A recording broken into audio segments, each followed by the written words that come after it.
Hello guys, आज हम explain करने वाले हैं I am the faded villain manhua के चैप्टर 345 को। अगर आपने पिछला एपिसोड अभी तक नहीं देखा है तो उसका लिंक मैंने डिस्क्रिप्शन और कमेंट सेक्शन में दिया हुआ है, इसलिए पहले उसे जरूर चेक कर लीजिए। तो चलिए अब बिना देर किए शुरू करते हैं। जैसे ही कल्टीवेटर का पहला समूह कुंगजी यूनिवर्स के बाहर दिखाई दिया, उनका लीडर सीधे उस प्लेनेट की ओर देखने लगा। उसने कहा कि डिवाइन रूइन की सफेद धुंध हो वास्तव में उसकी डिवाइन सेंस को भी आइसोलेट कर सकती है। वह मन ही मन डिवाइन रूइन के मास्टर, उस रहस्यमयी वुमन और एपिक ट्री के बारे में सोचने लगा। उसके पीछे मौजूद बाकी कल्टीवेटर्स ने कुंगजी यूनिवर्स के निवासियों को पकड़कर उनकी सोल सर्च करनी शुरू कर दी। उनमें से एक ने ट्रू एंसेस्टर को रिपोर्ट दी कि यहाँ के नेटिव्स बहुत कम जानते हैं और उन्हें तो अपने ही कल्टीवेशन रियलम्स की सही जानकारी भी नहीं है। पीछे खड़े एक अन्य रेमिनेंट इमॉर्टल ने तिरस्कार से कहा कि वे तो बस लो लेवल एंट्स हैं, लेकिन उसने यह भी माना कि चूंकि वे उनके 4 डाओ अचीवर्स को मार चुके हैं, इसलिए उनकी ताकत कम से कम रेमिनेंट इमॉर्टल रियलम तक पहुंच चुकी होगी। यह सुनकर ट्रू एंसेस्टर का चेहरा ठंडा पड़ गया। उसने कहा कि उनके 2 डाओ फैक्शंस बेहद खास हैं और जब वे साथ मिलते हैं तो उनकी संयुक्त ताकत वास्तव में एक रेमिनेंट इमॉर्टल के बराबर होती है। फिर उसने दोनों को आदेश दिया कि वे पहले डिवाइन रूइन के मास्टर की ताकत परखें और देखें कि क्या वह सच में उसके खुद कार्रवाई करने लायक है। दोनों ने एक साथ सिर झुकाकर कहा, यस ट्रू एंसेस्टर। दोनों रेमिनेंट इमॉर्टल्स ने अपनी शक्ति मिलाकर एक विशाल जायंट स्पीयर तैयार किया और उसे सीधे डिवाइन रूइन की ओर फेंक दिया। तभी गुलाबी फूलों की अनगिनत पंखुड़ियां आसमान में उठने लगीं। उन पंखुड़ियों ने उस विशाल अटैक की रफ्तार धीमी कर दी और जायंट स्पीयर में हल्की दरारें पड़ने लगीं। अगले ही पल एक भयंकर एक्सप्लोजन हुआ जिसने उनके संयुक्त अटैक को पल भर में चकनाचूर कर दिया। यह देखकर दोनों रेमिनेंट इमॉर्टल्स गहरे सदमे में पड़ गए। उसी समय वे विशाल फूलों की पंखुड़ियां एक कोलोसल हैंड में बदल गईं। जैसे ही दोनों ने आने वाले खतरे को महसूस किया, तब तक बहुत देर हो चुकी थी। वह विशाल हाथ पूरी ताकत से उनकी ओर आ गिरा। उन्होंने घबराकर तुरंत एक ची बैरियर खड़ी की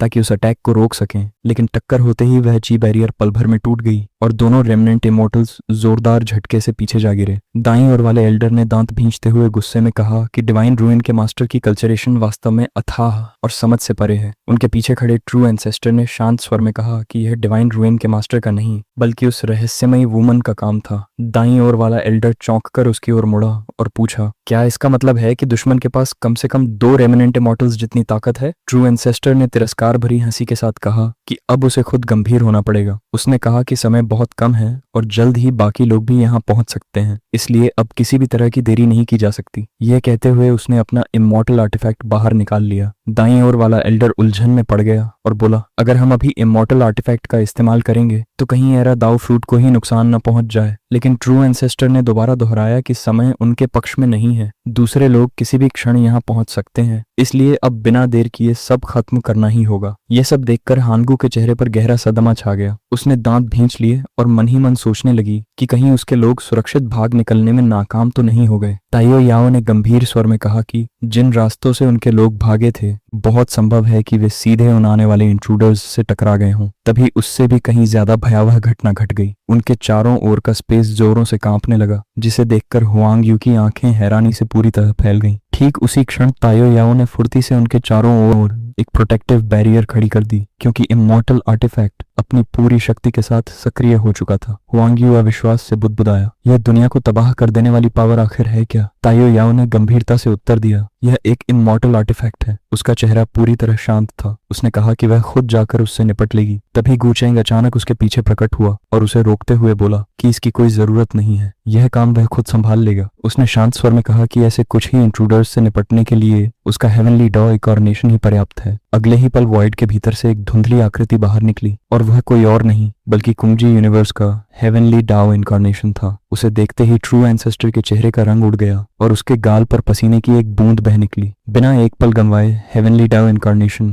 बिजली की गति से आगे बढ़ा और एक विनाशकारी पंच जड़ दिया। वह पंच सीधे इमॉर्टल आर्टिफैक्ट से टकराया, जिससे पूरा आर्टिफैक्ट जोरदार कंपन करने लगा। ट्रू एंसेस्टर ने तुरंत अपना इमॉर्टल आर्टिफैक्ट वापस खींच लिया और ठंडी हंसी के साथ बोला कि इस अस्तित्व की शारीरिक शक्ति भले ही असाधारण हो, लेकिन केवल एक इनकार्नेशन उसे कभी पराजित नहीं कर सकता। हेवनली डाओ इनकार्नेशन ने उसे कोई मौका नहीं दिया और और तुरंत दूसरा भारी पंच दाग दिया। इस बार ट्रू एंसेस्टर पूरी तरह तैयार था। उसने तिरस्कार से कहा कि यह सब बिल्कुल व्यर्थ है। उसी समय गुचेंग ने अपनी 2 उंगलियां आगे बढ़ाईं और एक रिस्ट्रिक्टिंग स्पेल सक्रिय कर दिया। ट्रू एंसेस्टर चाहकर भी कोई प्रतिरोध नहीं कर सका और पल भर में उस भयंकर रिस्ट्रिक्शन के कारण पूरी तरह जकड़ गया। दाएं और बाएं खड़े दोनों एल्डर्स भी उसी रिस्ट्रिक्शन में फंस गए। दाएं एल्डर ने घबराकर कहा कि यह अचानक दमन आखिर कैसे हो गया, जबकि बाएं एल्डर के चेहरे पर समझ आने का भाव उभर आया। उसने कहा कि इस रेल्म के हेवनली डाओ विल को पूरी तरह रिफाइन करके बदल दिया गया है। अगले ही क्षण हेवनली डाओ इनकारनेशन बिजली की तरह ट्रू एंसेस्टर के पीछे पहुंचा और एक ही वार में उसका सिर धड़ से अलग कर दिया। यह दृश्य देखकर हुआंग यू स्तब्ध रह गया। वह अविश्वास में सोचने लगा कि क्या सच में सब खत्म हो गया? क्या उस स्तर का कोई अस्तित्व इतनी आसानी से मर सकता है? टायो याओ ने शांत स्वर में कहा कि रेमिनेंट इमॉर्टल्स, खासकर वे जो इमॉर्टल आर्टिफैक्ट धारण करते हैं, इतनी आसानी से नहीं मरते। जैसे कि टायो याओ ने पहले ही कहा था, ट्रू एंसेस्टर वास्तव में जीवित था। उसने ठंडी आवाज में कहा कि अपने पूरे जीवन में पहली बार किसी ने उसका सिर धड़ से अलग किया है, और वह भी केवल एक इनकारनेशन ने। यह वास्तव में चौंका देने वाली बात थी। अगले ही पल उसके बाल रक्त जैसे लाल हो गए और उसका चेहरा भयंकर क्रोध से विकृत हो उठा। वह गरजते हुए बोला कि उसे बहुत हल्के में आंका गया है। फिर उसने दहाड़ते हुए कहा, तो क्या हुआ अगर तुमने हेवनली डाउ को ही रिफाइन कर लिया? उससे क्या बदल जाएगा? उसी क्षण उसके हाथ में मौजूद इमॉर्टल आर्टिफैक्ट चकाचौंध कर देने वाली रोशनी से जगमगा उठा और उसने एक विनाशकारी अटैक छोड़ा। ग्लेज्ड एक्सट्रीम एनाइलेशन लाइट, वह भयानक प्रकाश किरण वॉइड को चीरती हुई सीधे हेवनली डाउ इनकारनेशन का पीछा करने लगी। ट्रू एंसेस्टर ने घमंड से कहा, भले ही तुम इस वेनेरेबल वन को रिस्ट्रिक्ट कर सको, लेकिन इमॉर्टल आर्टिफैक्ट की शक्ति को किस चीज से रोकोगे? राख बन जाओ और पूरी तरह एनहिलिएट हो जाओ। जैसे ही वह हमला बिल्कुल पास पहुंचा, हेवनली डाउ इनकारनेशन भागना बंद कर दिया और शांत भाव से पीछे मुड़कर उस अटैक की ओर देखा। तभी अचानक एक विशाल, उग्र, रक्त लाल और बेहद डरावना ऊर्जा भंवर फूट पड़ा, जिसने देखते ही देखते उस विनाशकारी प्रकाश किरण को पूरी तरह निगलना शुरू कर दिया। यह दृश्य देखकर ट्रू एंसेस्टर की आंखें सदमे से फैल गईं। वह कांपती आवाज में बुदबुदाया, यह एब्सोल्यूट ओरिजिन ऑरा, ये चीज यहाँ कैसे हो सकती है? दूसरी ओर जिस बैटलशिप में वे आए थे,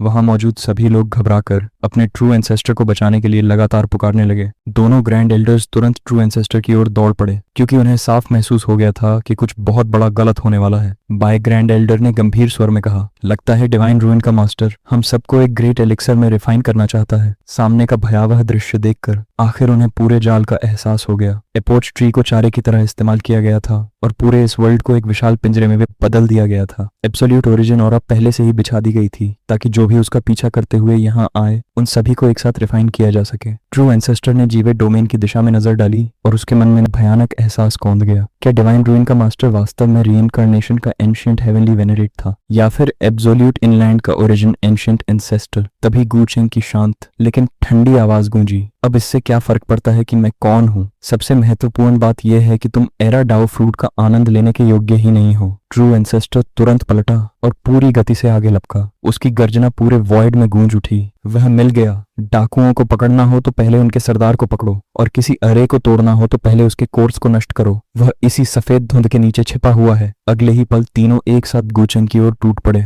ट्रू एंसेस्टर जोर से गरजा, हमारे हाथों में इमॉर्टल आर्टिफैक्ट्स हैं, सब मेरे साथ मिलकर अटैक करो, उसे दबाकर खत्म कर दो, फिर यह संकट अपने आप समाप्त हो जाएगा। लेकिन उन्हें जरा भी अंदाजा नहीं था कि वे सीधे गुचेंग के जाल में घुस चुके हैं। अचानक तीनों सीधे गुचेंग के डॉ इमॉर्टल वेस के भीतर खिंच गए। गुचेंग ने आराम से अपना डॉ इमॉर्टल वेस वापस हाथ में लिया और हल्की सी सांस छोड़ते हुए बोला, अफसोस, पहली खेप में सिर्फ 2-3 बड़ी मछलियां ही मिली। ये तो मेरे दांतों के बीच की जगह भरने के लिए भी काफी नहीं है। वाजे के भीतर से घबराई हुई आवाजें गूंजने लगीं, हमें बाहर निकालो। यह सब देखकर हांगू पूरी तरह स्तब्ध रह गई। उसकी हालत देखकर ताइयो याओ हल्की मुस्कान के साथ बोली, घबराना बिल्कुल सामान्य बात है, 2-4 बार ऐसा देखोगी, फिर इसकी आदत हो जाएगी। कुछ ही देर बाद रेमिनेंट इमॉर्टल्स का एक और समूह वहां पहुंच गया।